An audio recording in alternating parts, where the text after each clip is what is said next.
যদিও প্লাস্টিক এখনো ব্যবহার হয়, তবে একটা সুখবর হলো পাটের থেকে এমন ধরনের ব্যাগ এবং জিনিস তৈরি হচ্ছে যেটা মাটির সাথে এমনিতেই মিশে যাবে। সোনালী ব্যাগ, সেটা ইতিমধ্যেই আমাদের একজন সায়েন্টিস্ট মোবারক স্যার আবিষ্কার করেছেন। ওর সাথে সাথে যে সমস্ত যেমন শীট অপারেশন থিয়েটারে ব্যবহার করা হয়, মানে একবার ব্যবহার করার জন্য, ওয়ান টাইম ইউজ, এই ধরনের শীট বা এই ধরনের যে প্রয়োজনীয় জিনিস তৈরি করা, যা একবার ব্যবহার করলেও সেটা পরিবেশ দূষণ করবে না, এটা মাটির সাথে মিশে যাবে। আমি পাটের থেকে বা বিভিন্নভাবে এগুলি প্রস্তুত করা, সেগুলি ইতিমধ্যে আবিষ্কার হয়েছে।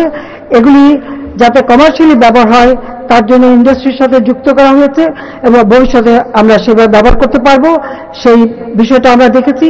পাট আমাদের সোনালী আঁশ, পাট থেকে পরিবেশ বান্ধব অনেক কিছু আমরা তৈরি করতে পারি যা আমাদের পরিবেশকে আরো সুরক্ষা দেবে, সেটা আমরা ব্যবস্থা নিচ্ছি এবং সেটা সফলতা অর্জন করেছি।